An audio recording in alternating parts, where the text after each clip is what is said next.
Picture स्टाईलमध्ये गाडीमध्ये आले आणि ते सरेंडर झाले तिथे. म्हणजे असं आपण पहिल्यांदा बघितलं असेल की एखादा क्रिमिनल 4 व्हीलर गाडीतून येतो, उघडतो, सगळी लोक त्याला घेऊन जायला तिथे जमतात. 2 दिवस लॉकअपमध्ये असताना सुद्धा त्याचे हातातले दोरे गंडे काढलेले नव्हते. VIP ट्रीटमेंट आहे. वाल्मिक कराडवर आल्यानंतर मंत्रिपदाचं संरक्षण 100% त्यांना भेटतं.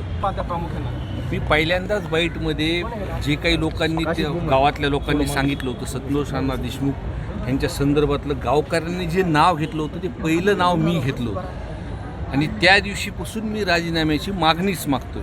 कारण का धनंजय मुंडे साहेब हे स्वतःच म्हणले होते की ते माझे निकटवर्ती आहेत आणि त्या असल्यामुळे मंत्रिपदाचं कुठंतरी संरक्षण वाल्मिक कराडांना अटकेपासून किंवा जो गुन्हा दाखल होत होता त्या गुन्हा दाखल होण्यामध्ये 12-13 तास उशीर का झाला. नंतर सरेंडर होत असताना कुणाकुणाचे बोलणे झाले आणि त्या पद्धतीने ते एखादे पिक्चर स्टाईलमध्ये गाडीमध्ये आले आणि ते सरेंडर झाले तिथे. म्हणजे असं आपण पहिल्यांदा बघितलं असेल की एखादा क्रिमिनल 4 व्हीलर गाडीतून येतो, उघडतो, सगळी लोक त्याला घेऊन जायला तिथे जमतात. 2 दिवस लॉकअपमध्ये असताना सुद्धा त्याचे हातातले दोरे गंडे काढलेले नव्हते. VIP ट्रीटमेंट आहे. वाल्मिक कराडवर आल्यानंतर मंत्रिपदाचं संरक्षण 100% त्यांना भेटतं. कालच्या भेटीकडे कसं पाहता तुम्ही? भेटीच्या चर्चा आहेत काल नाही, बाप्पा जे म्हणलेत ती गोष्ट बरोबर आहे.